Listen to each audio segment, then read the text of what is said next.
Ladies and gentlemen, brothers and sisters in Christ, before we go any further, I want you to take a deep breath right where you are. Just pause, inhale, exhale. Now hear me, God is not late.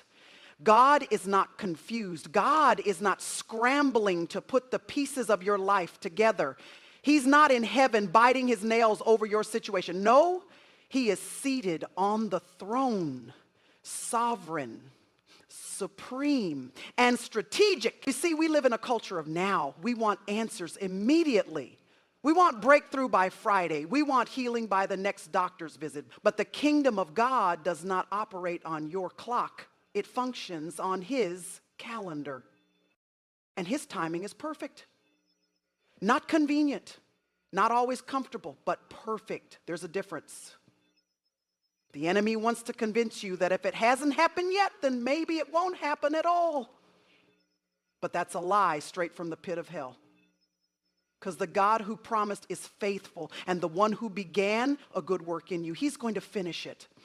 Not halfway, not partially, but completely. So I came to remind someone today, you can relax, you can rest, not because the situation looks good, but because the God behind the situation is good. And he is never caught off guard. You think you're waiting on him? Baby, he's been waiting on you to trust him in the silence, in the stillness, in the space between I asked and he answered. When Lazarus died, Mary and Martha said, Lord, if you had been here, our brother would not have died. But Jesus wasn't late. He was right on time, not to give them what they expected, but to show them what was greater. They wanted healing. Jesus brought resurrection. So today, I'm not here to give you a quick fix.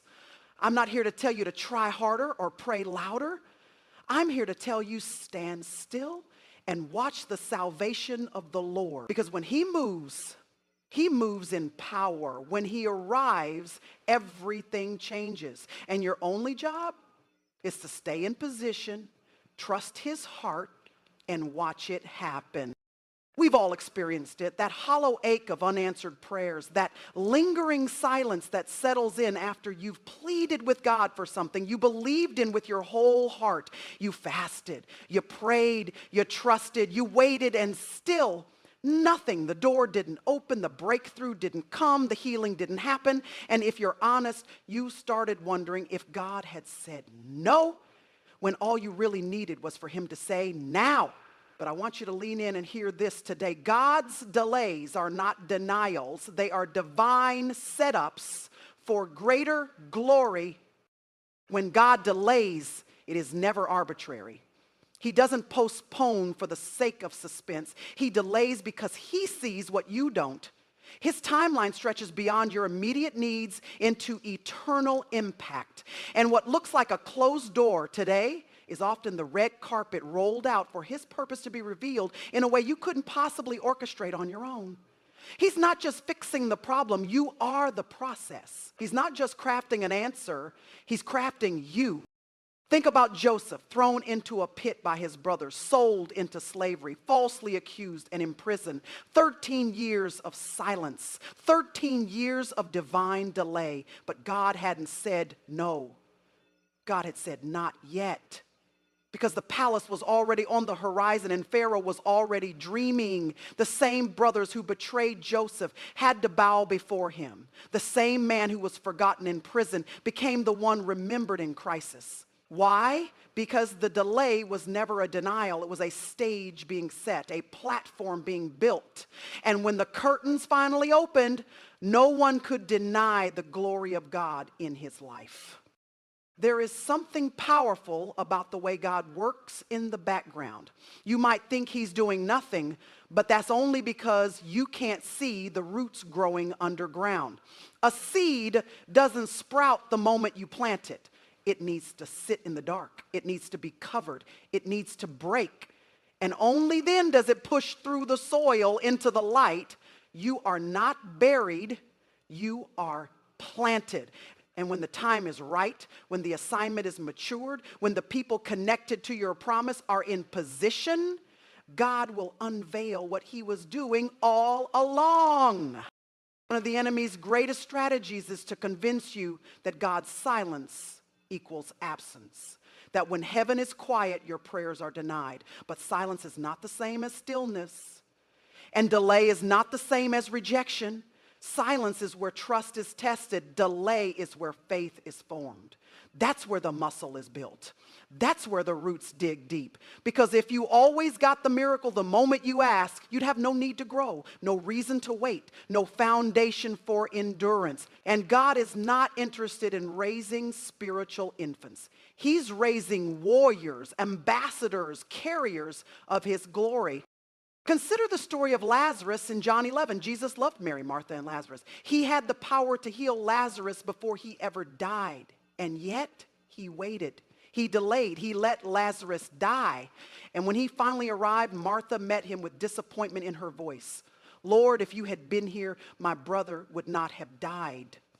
That's the cry of someone who believes in God's power, but questions his timing. But Jesus wasn't late. He was right on time. Not to bring healing, but to reveal resurrection. Not just to fix the situation, but to glorify the Father in a greater way. The delay set the stage for something no one expected. Healing would have been enough, but resurrection, that turned the world upside down. That shut the mouths of doubters. That stirred the faith of disciples. That ignited a flame that still burns today. Sometimes what we call delays are actually divine alignments. God is aligning situations, people, timing, and even your own heart to be in the right place at the right moment. And if you rush the process, you risk missing the glory. If the door opened too soon, you wouldn't be ready to carry the weight of the blessing. If the relationship worked out when you wanted it, you might have settled for compatibility instead of covenant. If the opportunity came too early, it could have destroyed your character instead of developing it. That's why the delay is mercy. That's why the pause is protection. And that's why the waiting is a womb where something eternal is being birthed. There are some things that can only be produced in the pressure of the pause. God's delays stretch your dependence. They deepen your desperation. They strip away your pride. They carve out space in your soul for his presence to abide.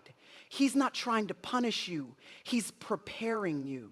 You think you're just waiting on a thing to happen, but God is waiting for you to become the person who can carry what's coming, because the promise is too precious to be wasted on someone who isn't ready. He'd rather let you wait than let you wreck what he wants to release.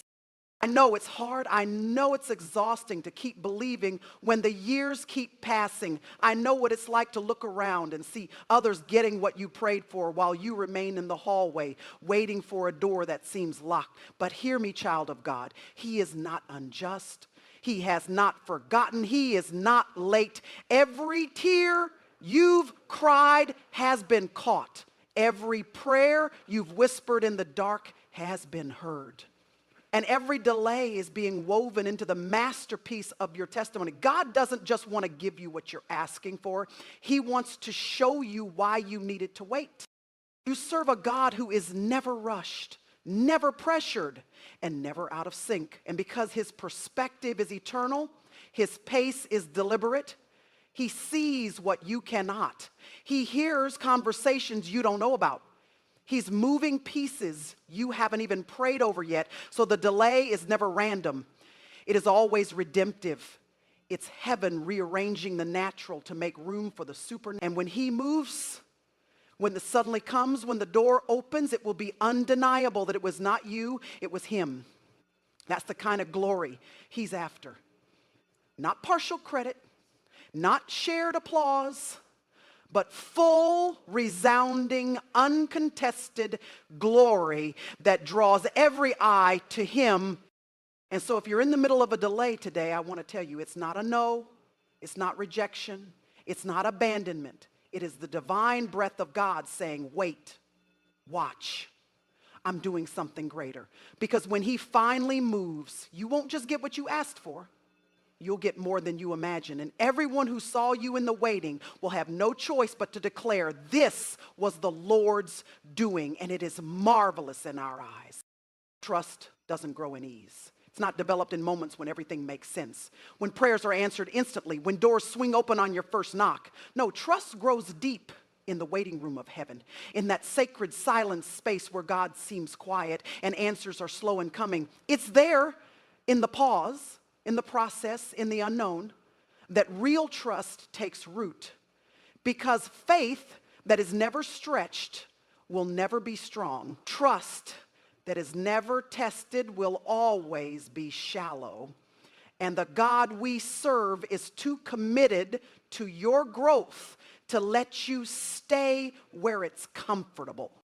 There is something about waiting on God that exposes what you really believe. You can't fake faith in the waiting. You can't manufacture confidence when heaven goes silent. You either lean into his word or you walk away in disappointment. You either choose to stand still and know he is God, or you let fear make you sprint ahead.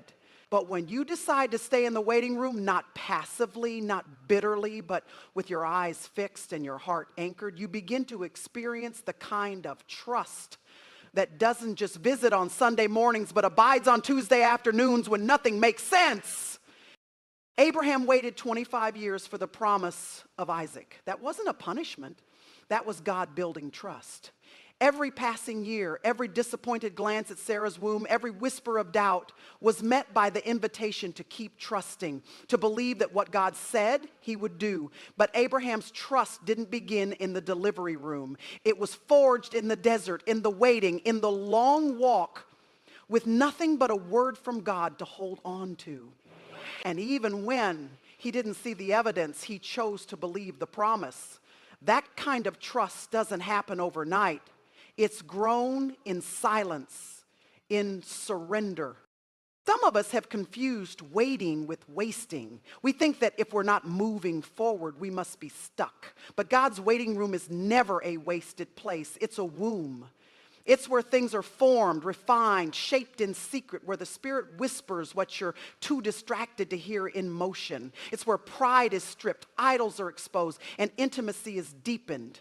You may be waiting for a breakthrough, but God is working on your belief. You may be asking him to move, but he's asking you to be still, because trust is not about getting what you want. It's about believing who he is even when you don't. Look at David. Anointed as king, but sent back to the field. Promised a crown, but running for his life in caves. He had the oil on his head, but no throne under his feet. And yet in the space between the anointing and the appointing, God was teaching him to trust, to lean not on the applause of people, but on the assurance of his word, to write psalms in pain, to lead sheep with the heart of a shepherd before leading a nation as a king. That season wasn't a delay, it was discipleship. The throne would have crushed a boy who didn't know how to trust in the dark. Trust that grows in the waiting room doesn't rely on circumstances, it clings to character. It stops asking, when will you do it? And starts declaring, even if you don't, I'll still believe. That's the kind of trust Job had when everything was stripped from him. He didn't understand it. He didn't feel good about it. But he said, though he slay me, yet will I trust him. That's not pretty. That's not Instagrammable faith. That's raw, bloody-knuckled, tear-stained trust that has wrestled with God in the night and still held on when the morning didn't bring answers. Waiting with trust means you stop trying to manipulate outcomes. You stop trying to force doors open. You stop settling for less just to escape the discomfort of not knowing. It means you stop asking God to hurry up and start asking him what he wants to do in you while you wait. Because trust isn't just about what you're waiting for. It's about what God is cultivating in the waiting. Patience, surrender, obedience. And that kind of growth doesn't happen when life is fast and answers are easy. It happens in the slow, steady surrender of day by day trust. When Israel was delivered from Egypt, they didn't march straight into the promised land. They wandered, they waited, they walked in circles, not because God had lost the map, but because he was preparing them to inherit what they weren't yet mature enough to carry. Trust isn't about shortcuts, it's about formation. God wanted their hearts more than their location. He wanted worship, not just arrival. He wanted faith, not just geography. And he's the same today. He's not just concerned about where you're going. He's shaping who you're becoming on the way. There's something sacred about trusting God when there's no visible evidence. It's like planting a seed and walking away, confident that even though you don't see growth, something is happening underground. That's what trust looks like. Choosing not to dig up what you planted just because you're tired of waiting.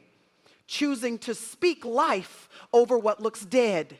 Choosing to praise in the hallway, even when the door stays shut. Trust makes space for God to be God. It hands him the pen and says, write the story your way in your time. You don't need all the answers to trust. You just need to know the one who holds them. And he has never failed, not once, not in all of history, not in your life. Every time he said wait, it was laced with purpose. Every time he said not yet, it was wrapped in mercy. And every time you felt forgotten, he was actually working in ways you couldn't yet see. The waiting room of heaven is full of purpose. Purpose, it's where trust goes from theory to reality, from head to heart, from surface to soul. If you find yourself there today, in the in-between, in the delay, in the silence, don't rush to escape it. Don't despise the slow. Don't give in to fear. Instead, ask God what he's doing in you. Ask him to grow your roots deep. Ask him to make you faithful in the field, not just eager for the crown. Because the deeper your trust, the stronger your foundation. And when the answer does come, when the promise is fulfilled, when the breakthrough breaks through, you'll know how to stand, not in your strength, but in his. Trust that is grown in the waiting room becomes the anchor that holds you steady in the storm. It becomes the posture that keeps you grounded when life doesn't go your way. It becomes the lens that sees even delays as divine. That kind of trust cannot be shaken because it is built not on outcomes, but on the character of God. It doesn't crumble when plans fail. It doesn't quit when the timeline shifts. It stays, it waits, it believes. And in doing so, it honors God more deeply than any instant answer ever could. When you rest in God's timing, you make room for his power. Resting doesn't mean doing nothing. It means releasing control. It means stepping back so God can step in. It means surrendering the urge to force outcomes, to manipulate doors, to hurry God along as if he were late. When you rest, you're not being lazy. You're declaring with your posture that you trust the sovereignty of the one who wrote your story before time began. You're announcing that you believe his way is better, even when you don't understand it. Rest is not weakness. It is warfare. Because in a world that glorifies hustle and self-reliance, choosing to rest is an act of faith that invites the supernatural. God never asked you to carry the weight of what only he can do. But we live in a culture that says, if it's going to happen, it's up to you. So we strive, we push, we hustle. We try to make things move in our own strength. We wear ourselves out trying to make what God intended to give. But the kingdom of God does not operate through striving. It operates through surrender. He doesn't need your exhaustion. He needs your obedience. And when you rest, truly rest in his timing, you open the door for him to move in ways that your striving never could. Jesus modeled this perfectly. Think about the storm on the sea in Mark 4. The disciples were in a panic. The boat was being tossed. Water was flooding in. And Jesus, he was asleep on a pillow.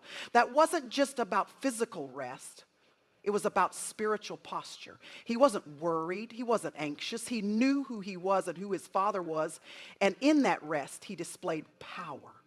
Because rest is rooted in authority. When you know who you belong to, you don't have to fear the waves. You speak to them. Resting in God's timing means you don't panic when things take longer than you expected. It means you don't rush into relationships just to fill the silence. It means you don't take every opportunity just because it's available. You wait for the right one, the God one, the one that aligns with your purpose, not just your preference. And that kind of discernment only comes when your soul is at rest, not in a frenzy trying to make everything happen by your own hand. There's a difference between being busy and being fruitful. You can fill your schedule and still miss your assignment. You can chase outcomes and still miss obedience.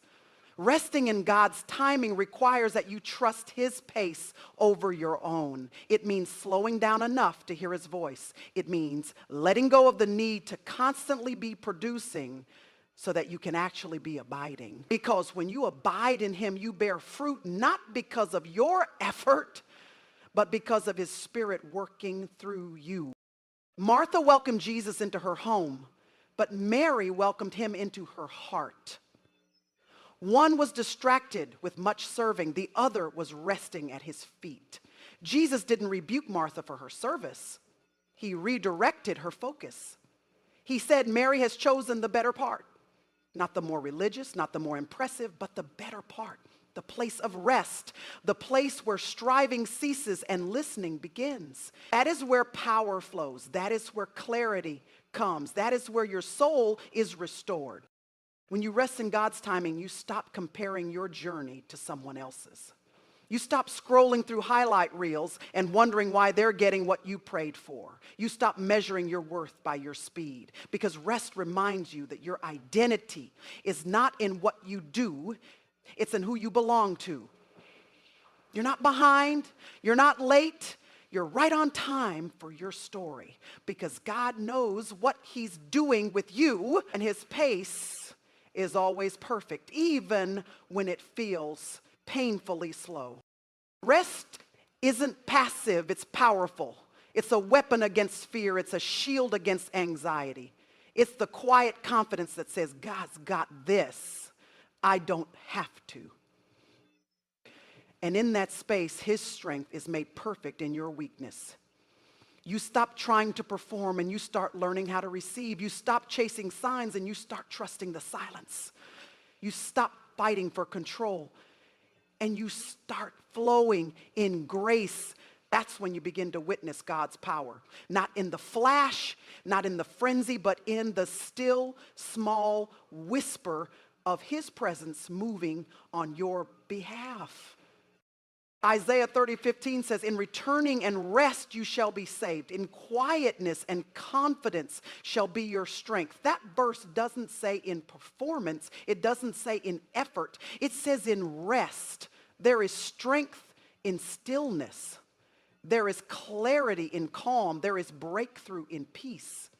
But you have to be willing to trust God's process more than your own pressure. You have to release the timelines you've built in your head. You have to surrender the story you were writing in order to live the one He's unfolding.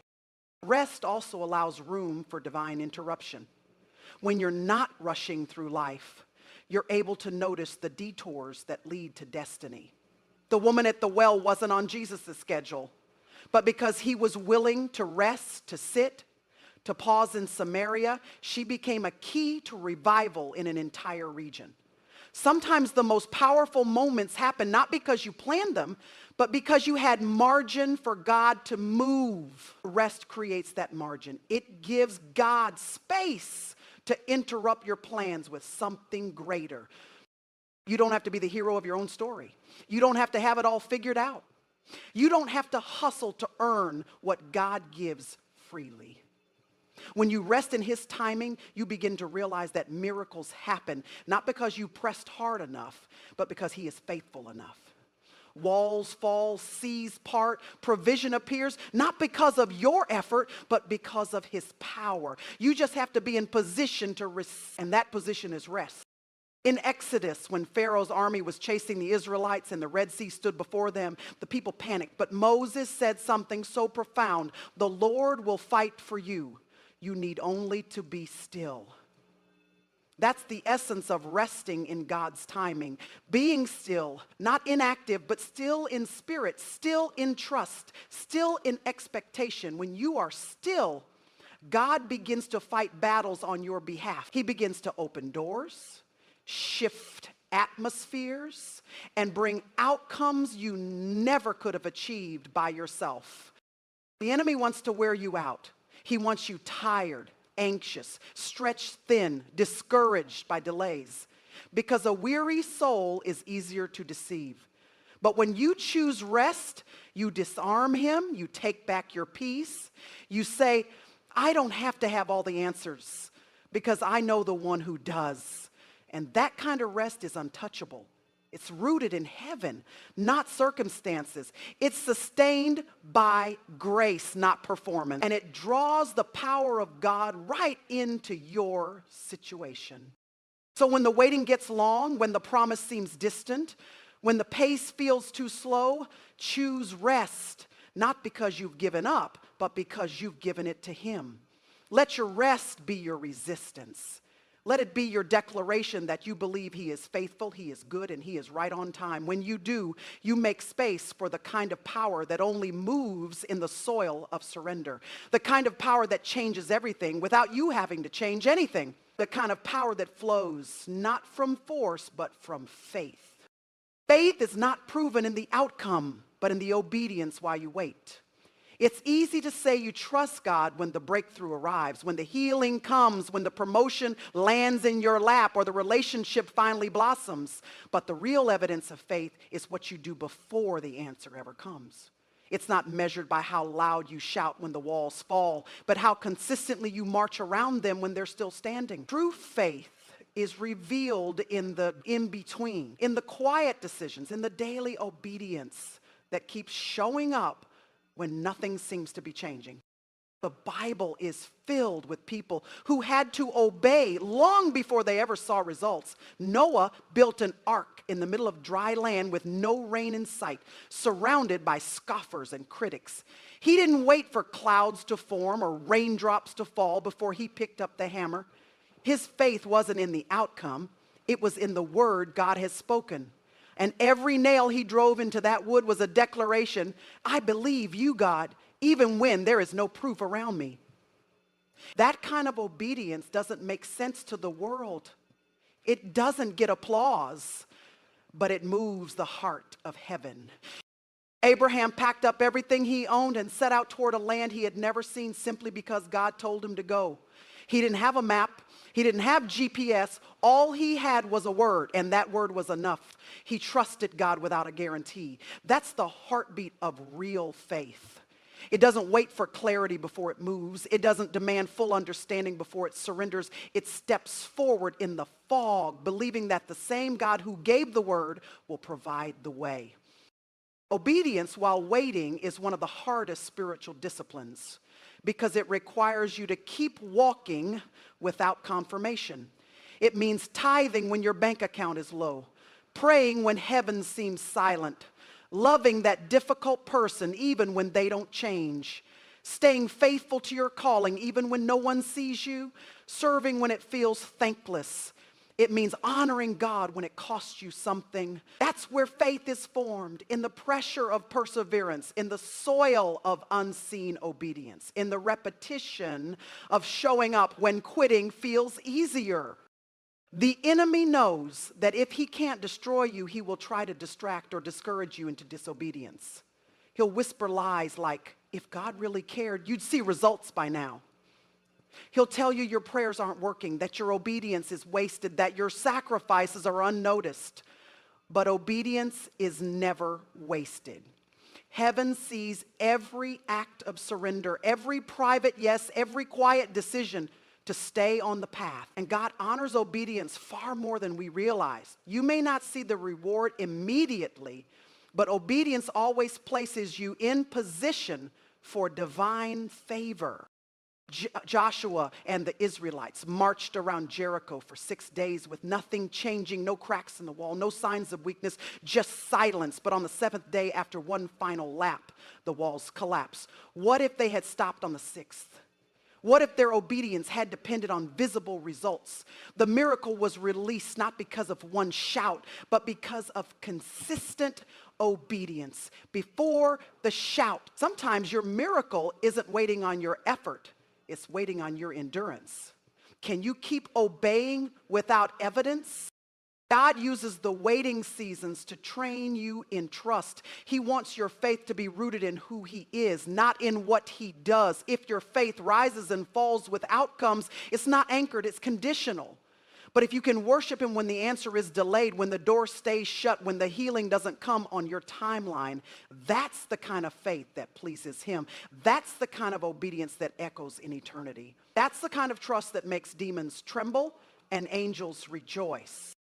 Obedience also sharpens your spiritual hearing. The more you respond to God's voice, the more sensitive you become to his leading. Every time you say yes, your spirit becomes more attuned to his whisper. And that's how you navigate seasons where the path isn't clear, by learning to obey in the dark.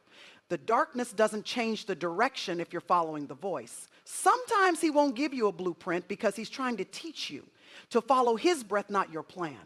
And every step of obedience is a step closer to divine alignment. There's a story in 2 Kings 5 about Naaman, a powerful commander who had leprosy. He was told to dip in the Jordan River 7 times to be healed. It seemed foolish, unnecessary, offensive even. But healing was hidden in obedience, not in understanding, not in logic, not in pride, but in surrender. And when Naaman humbled himself and dipped that 7th time, his skin was restored. If he had stopped at 6, he would have missed his miracle. Your breakthrough may be wrapped in an instruction that doesn't make sense, but God is not obligated to explain himself. He's asking you to trust him. Obedience while waiting also protects you. Sometimes the delay you're facing isn't about punishment, it's about preparation and preservation. God sees what's ahead. He knows what that opportunity would cost you if you're not ready. He knows what that relationship would do to your calling. And so he asks you to trust him enough to obey now so you're strong enough to carry what's coming later. Obedience builds capacity. It stretches your character to match the weight of your assignment. Without it, blessing would crush you. But with it, blessing becomes a platform for God's glory. It's tempting to think obedience is only necessary for big decisions, but it's the daily yeses that shape your destiny. Getting up early to pray, speaking kindness instead of criticism, choosing integrity when compromise is easier, closing the door and worshiping when no one's watching. These are the seeds of obedience that produce a harvest in due season. Faithfulness in little leads to ruling over much. Don't discount the power of small, repeated obedience. Heaven counts it all.